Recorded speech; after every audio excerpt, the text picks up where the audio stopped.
Assalamualaikum warahmatullahi wabarakatuh. Bismillahirrahmanirrahim. Allahumma shalli ala Muhammad. Allahumma shalli wa sallim ala sayyidina maulana Muhammad. Rabbana fana bima 'allamtana rabbi 'allimna alladhi yanfa'una rabbi faqihna wa faqih ahlana wa qarabati lana fi dinina amin amin ya rabbal alamin. Baik, ketemu lagi dengan saya, nama saya Romlah, mahasiswi Institut Agama Islam Al-Qadiri Jember. Kali ini dengan mata kuliah perbandingan pendidikan dengan dosen pengampu Bapak Fikri Farihin MPD. Terima kasih kepada beliau. Perbandingan pendidikan dengan materi potret pendidikan di Asia. Baik, pendidikan di Asia terbagi menjadi 3 bagian. Pendidikan di Malaysia, pendidikan di Thailand, dan yang ketiga pendidikan di India. Baik, untuk yang pertama yaitu pendidikan di Malaysia.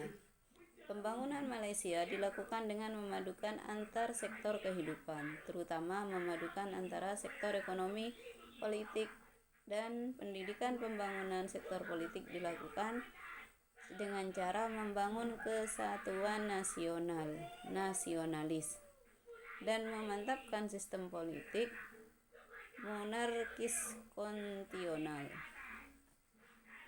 dengan sistem pemerintahan parlementer.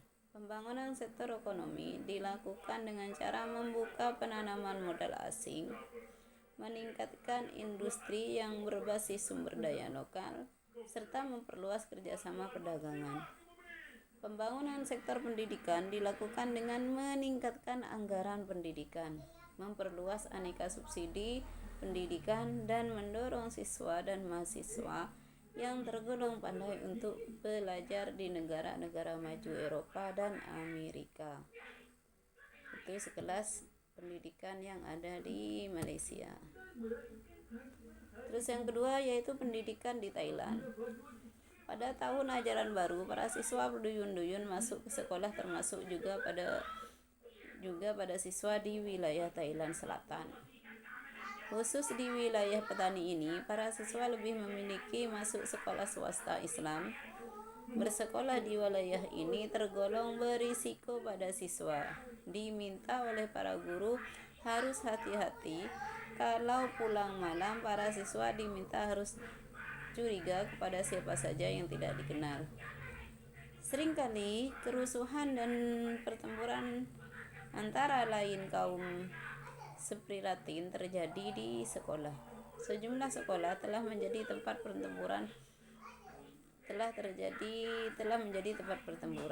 72 guru terbunuh sejak tahun 2004 ketika kekerasan memanas. Bahkan pada tahun 2009 ada 38 sekolah habis dibakar.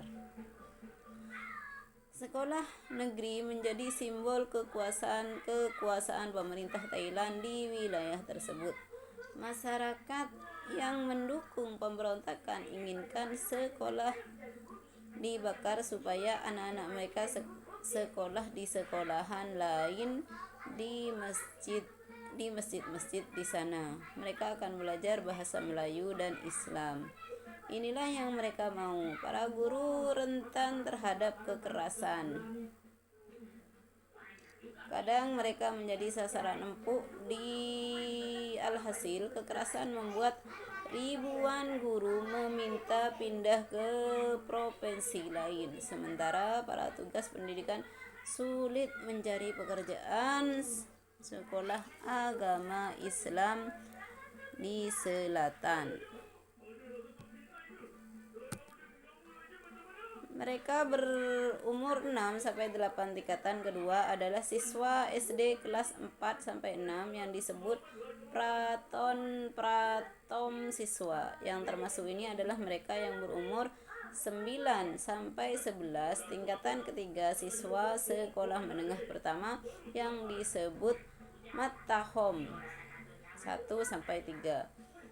Umumnya mereka berumur 12-14 tahun. Tingkatan keempat adalah siswa yang duduk bangku sekolah menengah ke atas disebut Matayom 4-6. Umumnya mereka berumur 15-17 tahun. Pada tingkatan keempat ini, siswa diberi kebebasan untuk memilih jalur jurusan yang di akademik, sehingga setelah memilih mereka dibedakan menjadi dua kelompok sesuai pilihan tersebut.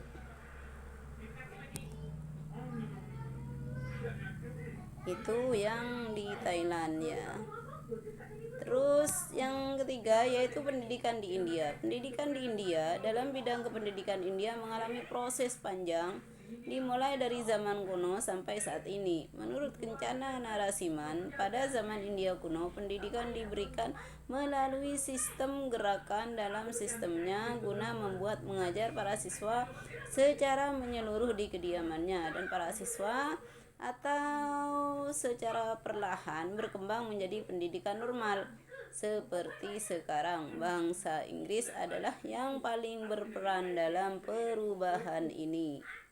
Itu yang pendidikan di India ya.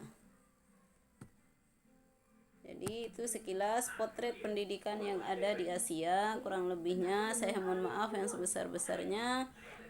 Sedikit semoga bermanfaat. Akhiran, assalamualaikum warahmatullahi wabarakatuh.